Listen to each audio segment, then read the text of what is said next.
holographic breathing just started for me. It just kind of a big flash of light and it just went off.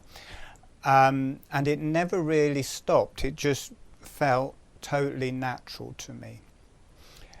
And I kind of watched all the different energies unfolding and how they related through the face and through the brain and through the cranium and the kundalini in the spine, and this whole reality opening up that is holographic breathing. So there is a physical motion of the jaw. It's not an imagination, it's not a visualization, it's a small movement. And then you've got a subtle motion through the whole body. And then whilst working with the hands and feet, I found also that there is the subtle motion of the breath that goes through the hands and feet, but actually there is also a physical motion, a very small physical motion, which we're going to learn today. And I must say, I never really worked with the movement of the feet until my orthotics wore out. I had a pair of orthotics because when I taught Tai Chi many moons ago, I found my knees and my pelvis would become weak, and it was because the arch of my foot was collapsing a bit and it was unbalancing through my whole body. So I got some orthotics made, and then one day these just had worn themselves out and I threw them away, and I just liked the feeling of my feet breathing again. And didn't really want the orthotics, and my favourite exercise is just walking in nature.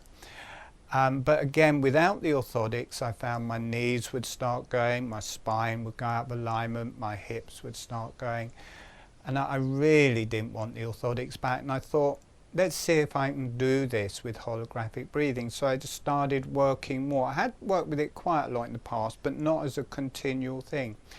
So I started allowing that in when I was walking, and no longer did my knees go out or my pelvis go out, my spine nothing went out, it all stayed in alignment, but better than that. It started integrating up through my body and properly balancing everything. And I was also watching the energies of the feet. We've been working with the energies of the face in the recent webinars, how it relates to the jaw, the fire energy in the chin and through the maxilla and the sphenoid, the yellow energies of the nose, and then we go through all of them. We're going to go through all of those different energies through the different webinars. And I started watching how well, I already knew how they moved in the feet, but I started applying that when I was walking. And one of the reasons I put this here in this is we didn't carry on with the movement of the energies of the face. I wanted to teach this here because we'd done the yellow energies, which is a lot to do with the diaphragms, the ligaments, the tendons.